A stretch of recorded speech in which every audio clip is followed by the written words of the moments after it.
أهلا دكتور، كيف حالك؟ طيب، ما أعرف صوتي واضح ولا استخدم المايك أو السماعة ولا كيف؟ لا إليك المايك. المايك طيب.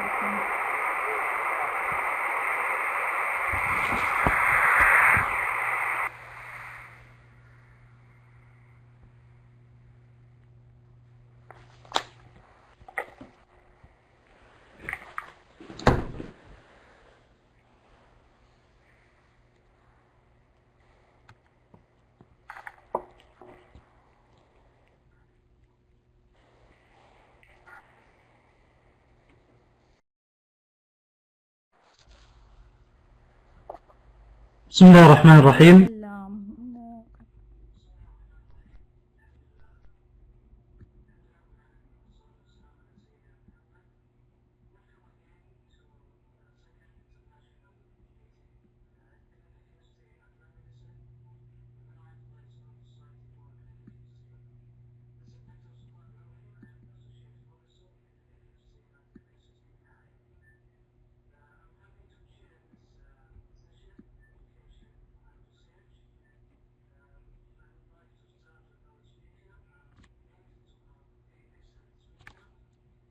الحمد لله رب العالمين والصلاة والسلام على سيدنا محمد.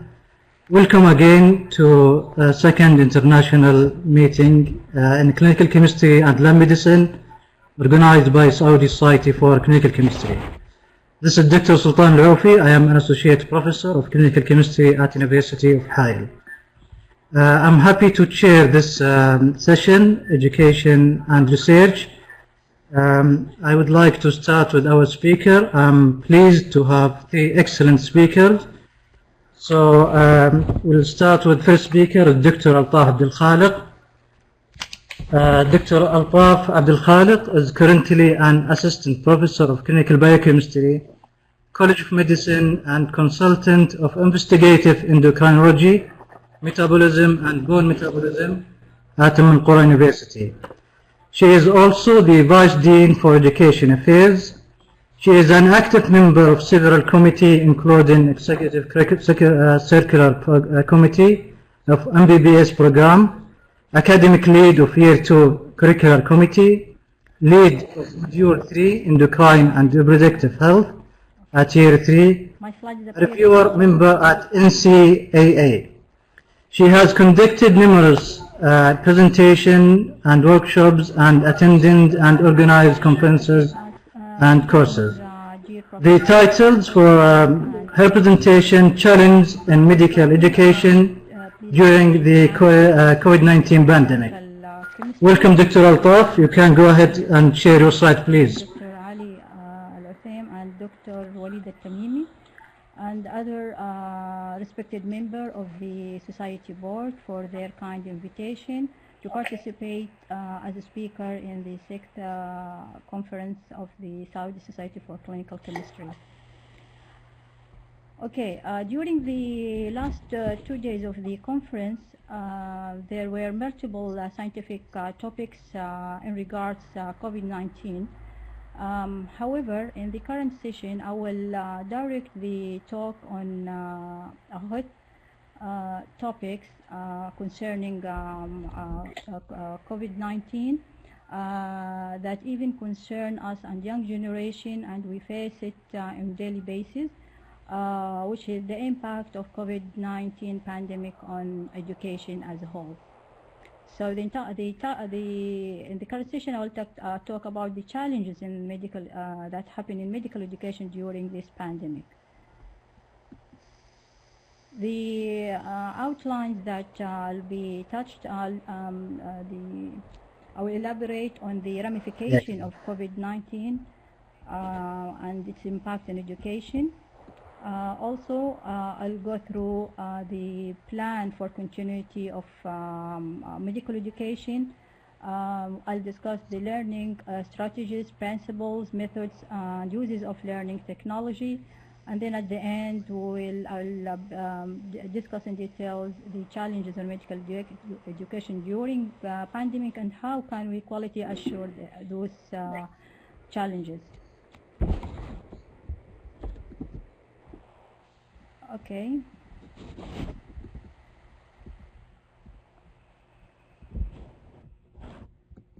Right. Okay. Since the COVID-19 pandemic started, there were profound impacts on all aspects of our life globally, including education, and precisely medical or health science education. So once this COVID pandemic started, and actually the Kingdom of Saudi Arabia announced the disruption of classical teaching on campus as an emergency measures in response to the spread of the COVID-19 prior to the declaration of a pandemic, maybe a few days or a week. So what happened to all institutions? So on the same day and the next day, all institutions banned all students, banned attending to the colleges, and for their patient safety actually, and for even other safety, including the healthcare providers, and students who are there in the training program or on their clinical placement. And also for the care of the student, not to acquire this virus during their training.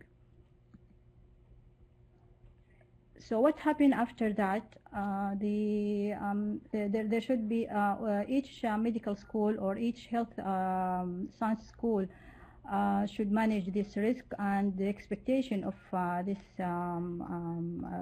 the risk that we had it. So what happened to the student? The student becomes no longer permitted to come to campus and for learning activities. The barred from clinical activities at hospital, not permitted to participate in clinical or laboratory procedures in the hospital, and the more what do you call it, a profound effect that the internship rotation stopped at all. For all colleges, healthcare colleges actually, the medical school, the nursing, the laboratory medicine, pharmacy, dentistry, and all of the colleges stopped their internship rotation at the hospital. So we have here now we have a really a defect in the learning process. What the medical college's response in this respect? So they abruptly shift from face-to-face teaching to virtual online learning. And then, for example, let me give you the experience of my college. Really, next day we have shifted from face-to-face to online because we already prepared for that previously. I will just mention this in a few minutes. Clinical rotations replaced with virtual learning of clinical simulations, and also or by using virtual patient software program. Also, the other procedure replaced by again virtual presentation of some procedure and clinical cases, or providing them with video-based learning. Unfortunately, for the internship program, we haven't. All colleges couldn't do anything, so they were suspended really. However, later when the volunteering services announced by the MOH, most of those interns came to us and just to help them to be involved in there, and then they really were have a big participation during volunteering service at the active period of pandemic. Okay, why this happened? Because COVID-19 has a lot of ramifications actually for each, as I just mentioned, on each aspect of our lives. And let me just make it, in details what happened to the education itself. So what happened to the institution at the institutional level, what happened to the educational level, and to the learners themselves.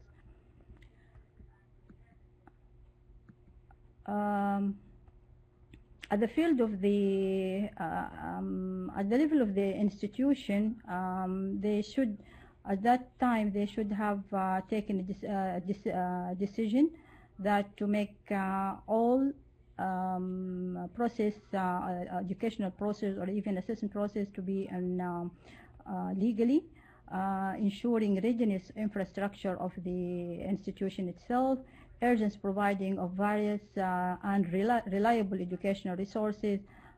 They have to provide policies and regulation to ensure quality measures during that time. What happened to the education itself? The teaching and training stopped at colleges or hospital. Abrupt commencing of the virtual learning. It was a very abrupt commencing for this type of learning. There was another issue appears, which is the nightmares of assessment methods. It was really a nightmare for us and for the student at that time. And the other issues, that what are the transforming pedagogies that we should follow at that time. The learners, what happened to them? They are unconfident. Actually, yes, they already, for us in medical school, in Al-Qura University, we had actually a reformed curriculum started 5 years back, and our batch, they are already now in year 6. So in this reformed curriculum, we already had a sort of a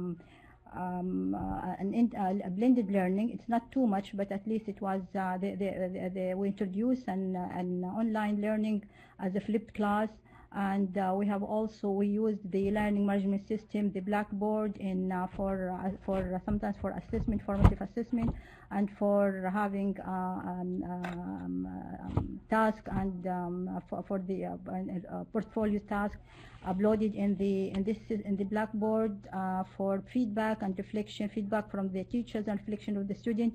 So it's an area of a place for discussion with the students. So our students already get use of these facilities. So that's why it was a big deal, but there was a smooth transition from the classical face-to-face teaching to the virtual learning. Maybe it was unknown classmates and invisible teachers. At that time it wasn't maybe a problem, but however nowadays become problems for the newly assigned students in year 1 and year 2. But the other problems that arise, that the student feels that they are working in isolation. And for some of the students it was a costly because it's costly devices and internet services, and in addition to the lack of the internet services in some areas. Okay, why most of the health science colleges just make this abrupt change from face-to-face to e-learning, however, or whatever the underlying infrastructures were, because there should be a continuity of medical education, since learning medicine is a stepwise process, and it is an imperative that the student should complete one milestone before continuing or attaching to the next one. And then also the differing clinical rotations for the current students, okay, at that time of the pandemic, will be clubbed with the other newly students, so that the number of the learners and the density of the learners will impair the clinical learning experience later on, and therefore it will impair the quality of the teaching and learning process or educational process. And the other thing that nobody knows, that the current pandemic may take reasonable, quite long time, and with increasing the demand of health care staff. So for all these reasons, there should be continuity of medical education in this way, in the abrupt way, as I just mentioned. However, towards to be adapted for this a new normal. Now we call it a new normal, but at that time, to be adapted to the situation that we have been plunged in, Of course, I'm sure that all medical school, like my college, made a very intensive staff development program concerning in regards how using the electronic, the e-learning technology, or in regards the different teaching actually methodology that the student had. And also they made some many workshops for the student to be familiar in using this technology. Okay, so what I have just, yes, having prepared faculties and students by the staff development program, and having a pre-existing plan for risk management that we had already, as I just mentioned, because we have this, the reformed curriculum in medical school, so we already have, we put a risk management if in case happen a sort of any risk situation like what we had during pandemic. And also having the appropriate infrastructures. Yes, we have at that time we were having a good infrastructure, and it has been reinforced nowadays.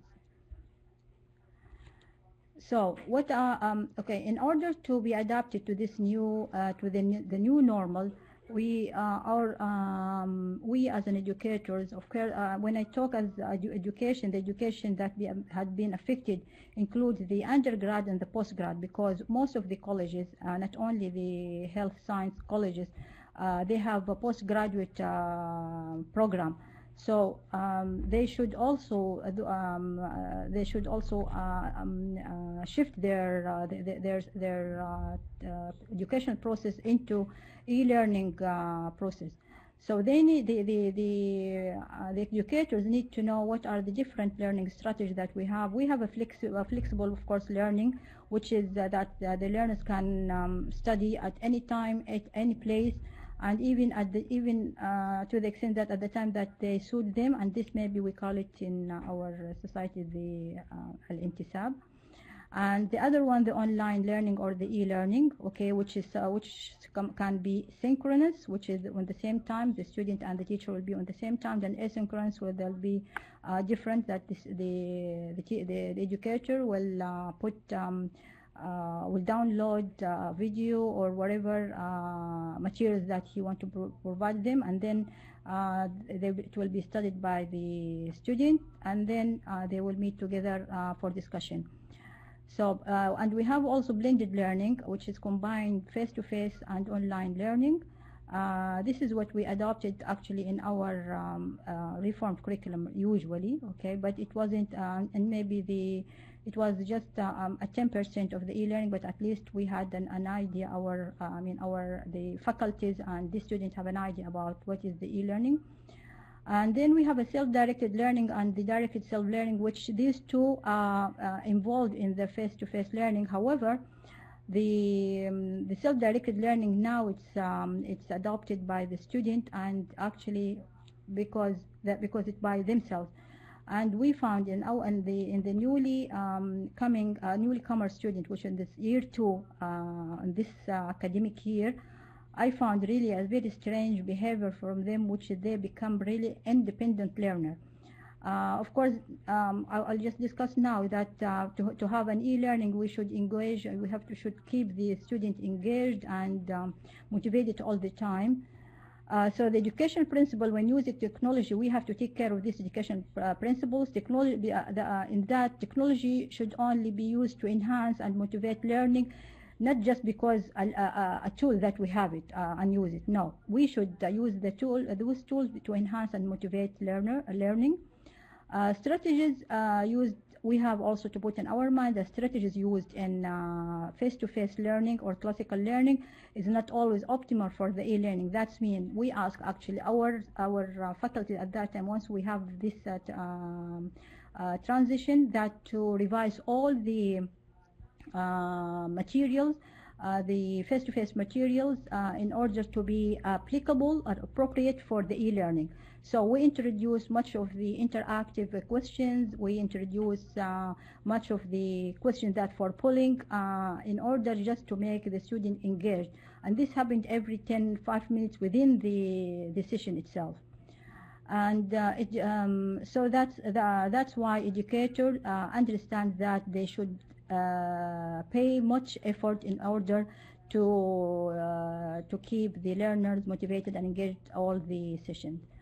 Learning technologies enable groups also to communicate, yes, and we use this, for example, the learning management system that we have, and most of the learning management system have the facility that they can discuss between group of the students, and also I can divide the large group into small group, and then I give them a question to discuss it between each other, and then I let them come back to me, and then we'll discuss it with the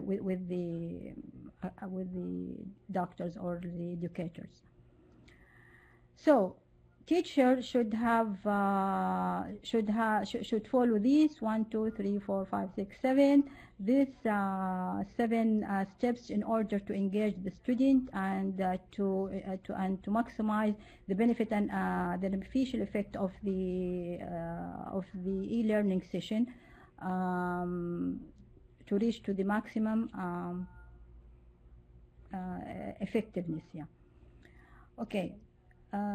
What are those different learning technologies that we have? Of course, we have the virtual learning environment, which is the same with the learning management system, or also can be called content management system, such as Moodle, Blackboard, Desire to Learn, Kavans, and so on. The other thing that we have also something called computer marked assignment software, such as GradeMark. We have some apps also on mobile devices that for content management, such as for anatomy.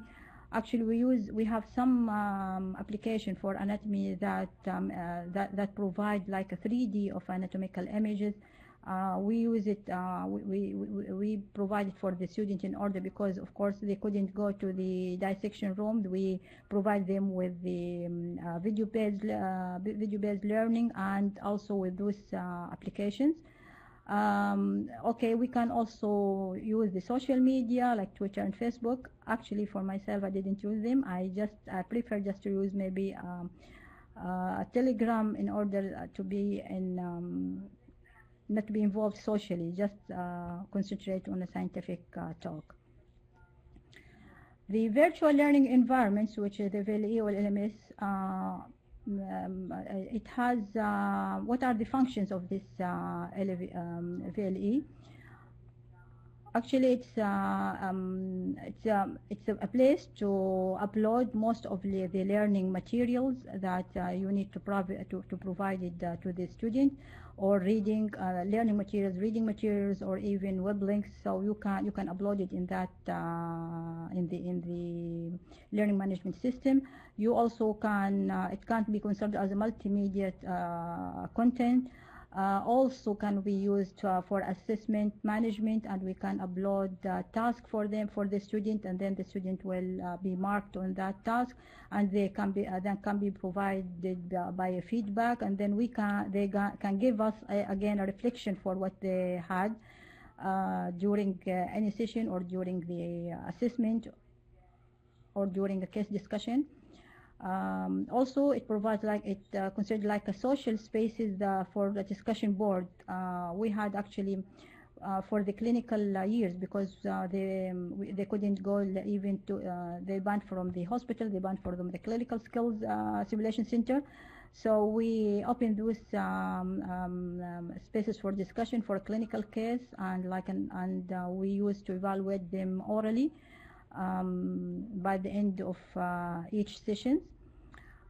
And then also it provides like a collaborative tools for communication between the students.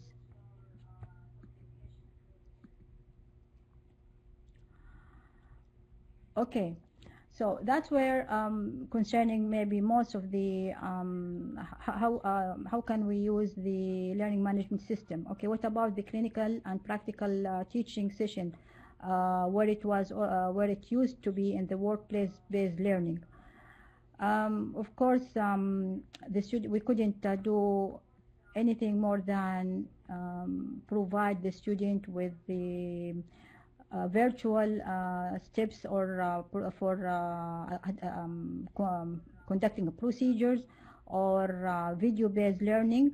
So we use what is called the scaffolding learning. So we provide them with the materials and things that they need to be discussed, okay, and we let them to think how can we give them the instruction, the materials, okay, and how are they going to do these procedures. We allow them to discuss it between each other, and then so they work alone, and then they work together, and then using the virtual classroom, we use the virtual classroom for discussion with the doctors, okay, with the teachers. And sometimes we're using Twitter for that. Okay, why we're doing that? Because we want to keep what we have, what we provide them like real.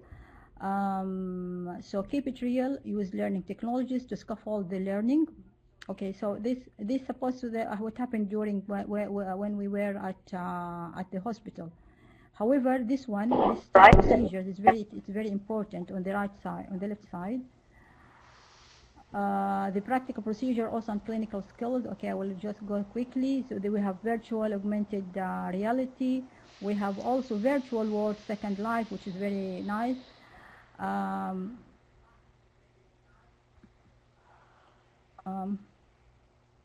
Excuse me. Yeah, okay. Okay, we'll go to the challenges in education. What happened now? Because after reviewing all these types of learning technology that should be provided to the student in order to continue their medical education or health education, still there were limitations of developing students' clinical, practical, laboratory skills. Okay, because there is no hands-on exposures facilities. Also, the challenges in providing authentic patient experience for the medical student as a key component, especially for those who are at the graduation phase. Yes, for the year 6 student, really we feel sorry for them, but we think that during their internship they can grasp most of what we have missed before. The COVID-19 pandemic also may necessitate an enduring, continuous transformation in health education with advancement of telehealth. So we have to introduce again telehealth, adaptive research protocols. Those all still, and our students they become lack on those, and clinical trials for flexible approach to achieve solutions. Okay, the other challenge is also online teaching and learning demands reliable resources, and we have to get online and requires other costly devices. Currently, the assessment process is a dilemma because online evaluation has become one of the most concerning aspects of the COVID pandemic due to that educators should redesign their online session in order to provide a proper online examination. And again, we are unable to ensure that whether the student follow the instruction and do use our instruction and don't use other inappropriate materials. Sorry, Doctor, can you conclude your presentation, please? Can you conclude? Yes, I will conclude.